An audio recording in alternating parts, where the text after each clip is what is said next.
जय शिवराय मित्रमैत्रिणींनो, 11 मे 1987 रोजी कोल्हापुरातील आम्ही भारतीय लोक आंदोलनाच्या वतीने शिवकालाचे खरे अंतरंग हा विषय ठेवून कॉम्रेड गोविंद पानसरे यांचं व्याख्यान झालं होतं. हे व्याख्यान म्हणजेच शिवाजी कोण होता हे पुस्तक. तर शिवाजी कोण होता हे गोविंदराव पानसरे यांचं पुस्तकाचं क्रमशः वाचन मी करणार आहे.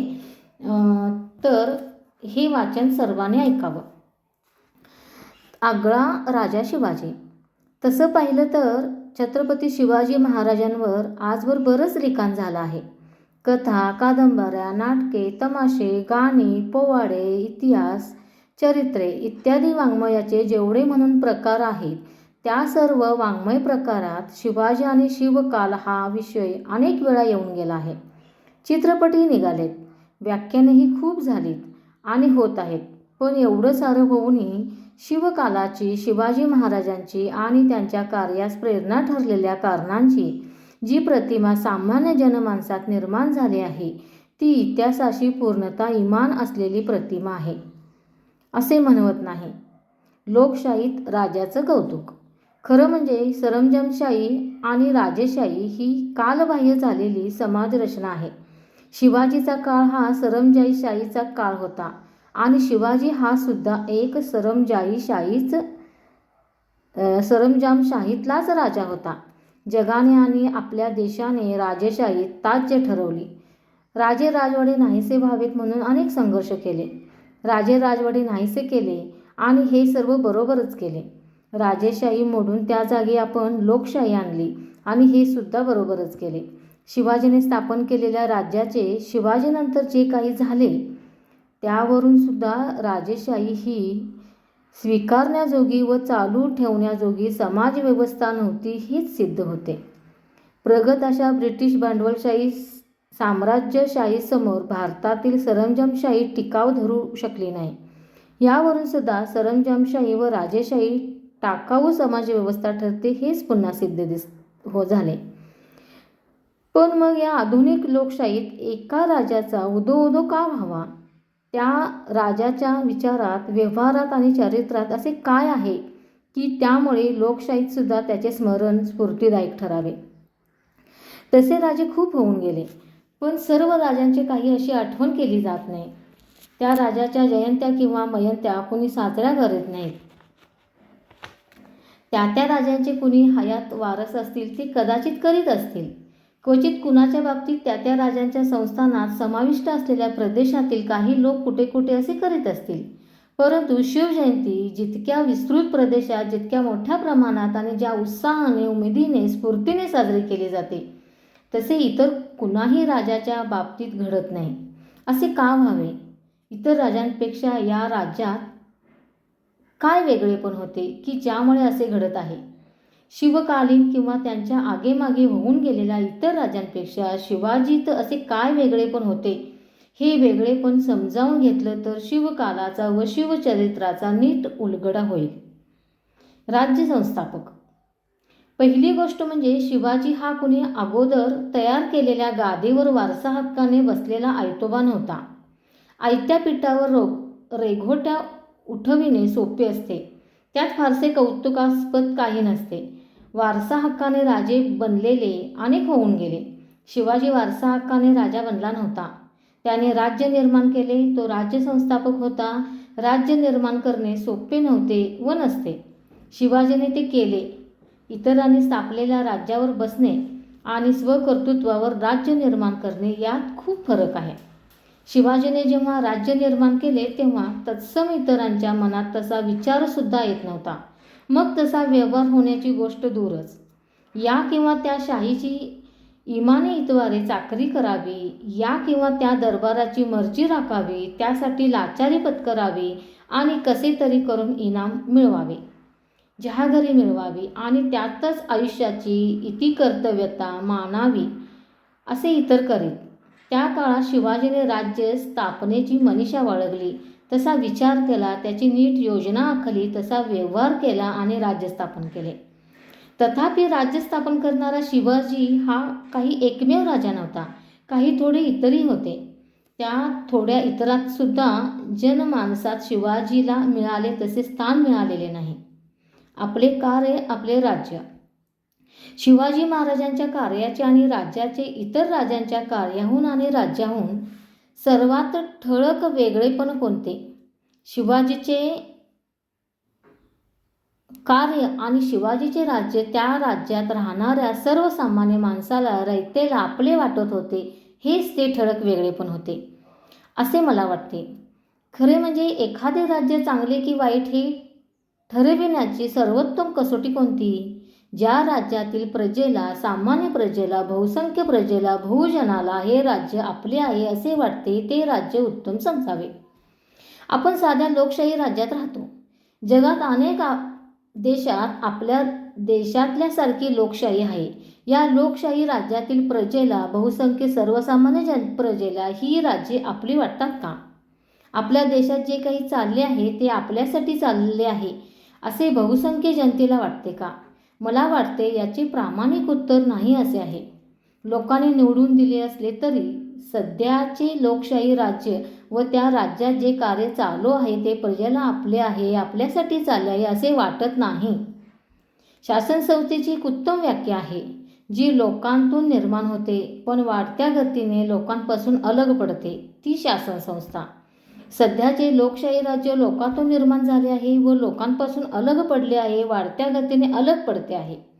याचा अर्थ आजच्या तथाकथित लोकशाहीपेक्षा शिवकाळातली सरंजामशाही प्रगत होते असा नाही.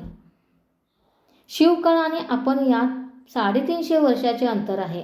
आता सरंजामशाही तर उपयोगाची नाहीच, पण सध्या ती तशी लोकशाही आहे ती सुद्धा सामान्य जणांच्या दृष्टीने उपयोगाची राहिलेली नाही असा अर्थ येते आहे.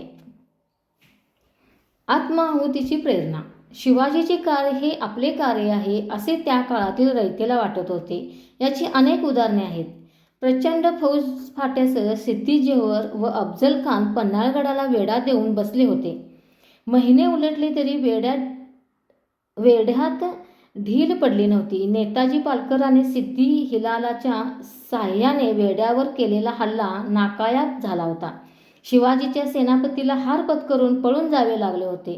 स्वतःच्या मुलाला वाचवायला गेलेला इमानी सिद्दी हिलाल शत्रूच्या हाती सापडला होता. वेढ्यात अडकून पडलेल्या शिवाजींना सुटकेचा मार्ग सापडत नव्हता. अशा वेळी वेढ्यातील पातळ जागा शोधून गुपचूपपणे विशाळगडावर पळून जाण्याचा बेत रचला गेला. या बेताचा एक भाग म्हणून एक छोटा शिवाजी करण्यात आला. पालखीत बसलेला हा शिवाजी शत्रूच्या हातात सापडला. ओळख पटेपर्यंत सिद्दी जोहर आणि त्याचे साथीदार गाफील राहिले आणि राजांना दूर जायला उसंत मिळाली. खोटा शिवाजी बनला होता तो एक सामान्य मनुष्य, शिवानावे. या शिवानाव्याला हे ठाऊक होते की आपण पकडून घ्यायचे आहे, तसे आपण पकडले जाणार व पकडले गेलो की आपला कतमा होणार. पण तरीही तो तयार झाला, सापडला गेला आणि शत्रूच्या तलवारीने हसत हसत खतमही झाला. जाणून बुजून मृत्यूला कवटाळायला गेलेला शिवानावी कुणा जहांगीरीच्या लोभाने गेला नव्हता. आपण मेलो तरी चालेल पण शिवाजी राजा जगला पाहिजे अशी त्याची जिद्दीची व ठाम भूमिका होती. कारण शिवाजी करतो ते आपले स्वतःचे कार्य आहे, साऱ्या रयतेसाठी तो करतो आहे अशी शिवानाव्याची खात्री होती. अशी खात्री असणारा शिवानावी एकटाच नव्हता. पन्हाळगडाच्या वेढ्यातून महाराज निसटले. सिद्दी जोहर सावध झाला आणि वेगाने पाठलाग सुरू झाला. विशाळगडावर पोहोचण्यापूर्वी तो त्यांना गाठला तर खैर नव्हती, पण वाटेत घोडखिंड होती आणि ती खिंड अडवून मुठभर मावळ्यासह बाजीप्रभू देशपांडे खडा टाकला होता. महाराजांना विशाळगड गाठायला उसंती मिळावी म्हणून खिंडीत जान कुर्बान करायला तो आणि त्याचे सवंगडी तयार होते. शेवटी तसेच झाले. बाजीप्रभू पडला, त्याने अनेक मावळे कापले गेले. त्यांची नावे सुद्धा इतिहासाला माहीत नाहीत. बाजीप्रभू आणि ते बेनाम मुठभर मावळे का लढले? पुन्हा तीच भावना, आपण मेलो तरी चालेल पण हे कार्य आरंभले होते ते पूर्ण करायला शिवाजी जगायला हवा. ते कार्य पूर्ण व्हायला हवे, ज्याच्यासाठी हसत हसत मरण पत्करावे असे ते कार्य होते, अशीच त्यांची भावना होती. अशा अनेक उदाहरण इतिहासानं नमूद करून ठेवले आहेत. शहेनशाह औरंगजेबचा इमानी सरदार मिर्झा राजे जयसिंग यांच्यासमोर महाराजांना हार पत्करावी लागली. नामुष्कीचा तह स्वीकारून आग्र्यास जावे लागले. आग्र्याला कैदेतून सुटकेचा मार्ग गवसेना पुन्हा शक्कल लढवली गेली आणि महाराज पसार झाले. पसार होताना बिछाण्यावर एक जण शिवाजीची सोंग घेऊन झोपला होता आणि एक जण त्याचे पाय चेपत होता. पसार व्हायला संधी मिळावी, डाव उघडकीस यायला उशीर व्हावा आणि मिळेल तेवढ्या वेळेत राजाने दूर निघून जावे म्हणून ही रचना केली होती.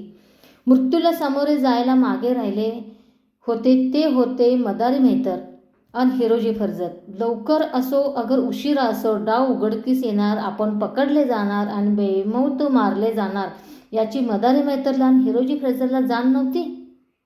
मृत्यूला कवटाळून आत्माहुती द्यायला ते दोघेही तयार झाले. पुन्हा तेच उत्तर, शिवाजीने आरंभलेले कार्य मोलाचे आहे, ते पूर्ण व्हायला हवे, टिकायला हवे. आपण मेलो तरी चालेल हीच भावना. आपण मेलो तरी चालेल पण शिवाजी जगला पाहिजे असं वाटायला लागावं अशी किमया शिवाजीराजे करू शकले. इतर राजांना ते शक्य नव्हते. इतर राजासाठीही लढणारे होते नाही असं नाही. अशा लढाईत अनेक मृत्युमुखी पडले, पण त्यांचं लढणं हे मर्दुमकी गाजवून जहागिरी आणि इनाम मिळवण्यासाठी होतं. ते मेले ते जहागिरीसाठी आणि इनामासाठी, उदात्त कार्यासाठी नव्हे. शिवकार्यात लढवय्ये सैनिक तर सहभागी होतेच, परंतु सर्वसामान्य रयतसुद्धा आपल्या परीने सहभागी होती आणि हे फार महत्त्वाचं होतं. राजाच्या कार्यात जेव्हा रयत मनापासून सहभागी असते तेव्हा ते कार्य यशस्वी होतं. खरं म्हणजे ते कार्य राजाचं नसतं तर ते सर्व रयतेचं असतं आणि म्हणूनच यशस्वी होतं. रयतेच्या स्वराज्य कार्यातील सहभागाचं ऐतिहासिक सत्य एका प्रतिभावान कवीनं सोप्या आणि रोखठोक भाषेत कविता करून नोंदवलं आहे. ते ध्रुपद असं आहे, खबरदार जर टाच मारून जाल पुढे चिंधड्या, उडवीन राई राई एवढ्या. कवी वर्णन करतो की एक छोट्या प्रसंगाचं. धामधुमीचा काळ आहे. सैनिक शिपाई तर सोडाच, पण शेतात नांगरणारा सुद्धा शेतकरी सुद्धा सावध आहे. कुणाचे सैनिक कुठे जातात इकडे त्यांचं लक्ष आहे. स्वराज्य कार्यात दगडफटका करणारा कुणी आढळला तर त्याला हटकला पाहिजे अशी सगळीकडे भावना आहे. बांधावरून 4 घोडेस्वार जाऊ पाहत आहे. शेतकऱ्यांचा 10-12 वर्षाचा कोवळा पोरगा धिटाईनं त्यांना अडवताना विचारतो, खबरदार पुढे जाल तर चिंधड्या उडवीन, तुम्ही कोण आहात, कुठं चाललात वगैरे वगैरे. हा चिमुरडा पोरगा शस्त्रसज्ज घोडेस्वारांना दम देतो. भीत नाही. त्याला वाटतं आपण सुद्धा हे केलं पाहिजे, हे आपलं कार्य आहे. शिवाजी राजा काहीतरी चांगलं करतोय, आपण त्यात भाग घेतला पाहिजे. पुढे कवी सांगतो, हा चिमुरडा पोरगा ज्या घोडेस्वाराला दम देत होता तो स्वतः शिवाजी राजाच होता. त्या पोराने शिवाजी पाहिलाच नव्हता. ओळख देख काही नाही, देणं घेणं काही नाही, पण तो शिवाजीच्या कामात मदत करू पाहतो, त्यासाठी धोका पत्करतो. शिवाजी काळामध्ये शिवाजीच्या सर्व सहकार्यात, सर्व सैनिकात आणि सर्व रयतेत ही भावना शिवाजी तयार करू शकला. यातच त्याचं वेगळेपण सामावलेलं आहे. असामान्य पराक्रम होतात ते असामान्य कार्याच्या सिद्धीसाठी केलेल्या लढायातच होतात. इस्टेटीच्या लोभाने जे लढतात आणि मरतात त्यांची नोंद ठेवावी असं इतिहासाला वाटत नाही. लढाईच्या धूमश्चक्रीत अनेकदा छोटी मोठी माणसं भीम पराक्रम गाजवतात, युद्धाच्या धुंदीत मरणही पावतात.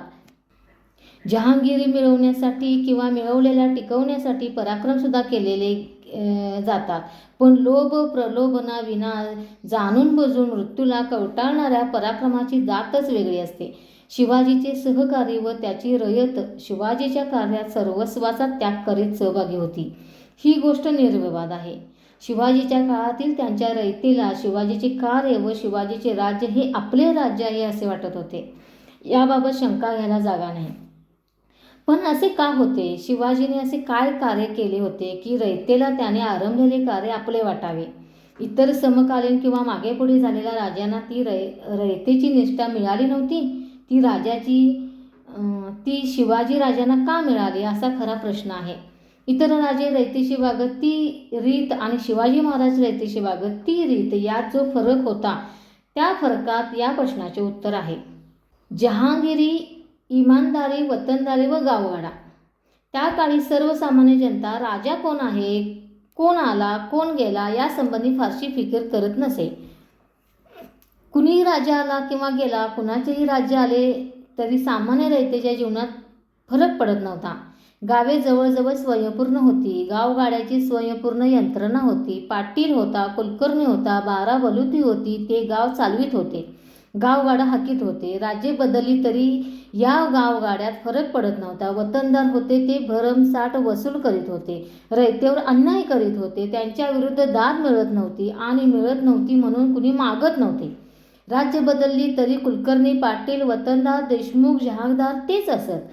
हे सर्वजण पटापट निष्ठा बदलीत. ज्याचा जय झाला असेल, त्याचं राज्य असेल, त्याला निष्ठा अर्पण करीत. स्वतःची वतने शाबूत राखीत, रयतेला छळीत, वसूल करीत अन राजाला हिस्सा नेऊन देत. जोवर छळ चालू होता तोवर रयतेला आपल्याकडून वसूल केलेला पैसा व माल वतनदार कोणत्या राजाला नेऊन देतात व किती देतात याच्याशी कर्तव्य नव्हते. सर्वच राजे लुटारे किंवा लुटारेचे मोरके अशी रयतेची रास्त समजूत होती, म्हणून ते राजात फरक करीत नसत. यासंबंधी इतिहासाचार्य राजवाडे यांनी माही कावतीची बखर या पुस्तकाच्या प्रस्तावनेत म्हटलं आहे की गेल्या 3000 वर्षात हिंदुस्थानात जी देशी आणि परदेशी सरकारी होऊन गेली ती सर्व एक प्रकारच्या पोटभरू चोरांची झाली व सरकार म्हणजे उपटसुंभ चोरांची टोळी आहे, अशी हिंदू गावकऱ्यांची अंतस्थ प्रामाणिक समजूत आहे. ज्यांची सतत चोरी होत असे त्यांना चोर कोण आहे, त्यांची जात काय आहे, त्यांच्याशी संबंध काय, म्हणून राजा कोण आला किंवा गेला यांच्याशी रयतेला कर्तव्य नव्हते. दूर ब्रिटनमध्ये जगाच्या इतिहासाचा अभ्यास करीत असलेल्या मार्क्सने सुद्धा अपुरी साधने असताना असाच निष्कर्ष काढला होता. मार्क्सने त्याचा थोर सहकारी एंगल्सला 14 जून 1853 एक पत्र लिहिले होते. त्या पत्रात भारतातील त्या काळच्या लढाया, खेडी व बदलणारे राज्य यासंबंधी मार्क्स लिहितो. जरी काही वेळेला खेड्यांनाच युद्ध, दुष्काळ, साथी यांनी धोका पोहोचला तरी तेच नाव, त्याच सरहद्दी, तेच हितसंबंध, तीच कुटुंबे सुद्धा शतकानुशतके सातत्य टिकवून आहेत. राज्य मोडणे अगर दुभंगणे याची जळ हे रहिवासी स्वतःला कधीही लावून घेत नाहीत. जोपर्यंत खेडे अखंड राहते तोवर ते राज्य कुठल्या सत्तेकडे गेले किंवा कुठल्या सार्वभौमत्वाखाली ते येते याची फिकीर ते करीत नाहीत. त्यांची अंतर्गत व्यवस्था बदलत नाही. राज्याच्या अंतर्गत व्यवस्थेत राज्याचा संबंध नव्हता, राजाचा आणि रयतेचा संबंध नव्हता. राजाच्या धर्मामुळे रयतेच्या जीवनात फरक पडत नव्हता. राज्य बदलले तरी जुनीच राज्य यंत्रणा तेच राज्य राबवित होती व प्रजेला नागवित होती. वतनदाराने रयतेला छळले, लुटले, नागवले तरी राजाला पर्वा नव्हती. जोवर त्यांचा वसूल वतनदार आणून देत होते तोवर ते रयतेशी कसा व्यवहार करतात याच्याशी राजाला कर्तव्य नसे. शिवाजीचे कार्य सुरू झाले. शिवाजीचे राज्य आले आणि एकदम बदल झाला. राजा आणि रयत यांचा संबंध आला. राजा रयतेला दिसू लागला, भेटू लागला, त्यांची विचारपूस करू लागला, त्यांचा छळ होऊ नये म्हणून दक्ष राहू लागला, त्यांना मदत व्हावी म्हणून राज्य चालवू लागला. शिवाजी जहागीरदार, देशमुख, वतनदार, पाटील, कुलकर्णी यांच्या बेलगाम व्यवहाराला लगाम घालू लागला. वतनदार हे मालक नाहीत तर राज्याचे नोकर आहेत असे शिवाजी सांगू लागला व त्याप्रमाणे रयतेला अनुभव येऊ लागला. वतनदारांच्या व्यवहारावर राजाचे नियंत्रण आले. त्यांनी कसे वागावे व कसे वागू नये यांचे नियम झाले. वतनदार राजाच्या नियमाविरुद्ध वागू लागले, रयतेला छळू लागले व अत्याचार करू लागले तर त्यांच्या विरुद्ध रयतेला दाद मागण्याचे धाडस आले. कारण रयतेने केलेल्या तक्रारीची चौकशी होऊन प्रसंगी मुजोर वतनदारांना जबर बसेल अशी कठोर शिक्षा होऊ लागली. शिवाजीच्या रयतेला हे सारेच नवे होते, कुठे घडत नव्हते असे होते. त्यांना फरक जाणवत होता व राजाकडे व राजाच्या कार्याकडे पाहण्याचा त्यांचा दृष्टिकोन बदलत होता. राजा व राजकार्य त्यांना आपले वाटू लागले होते.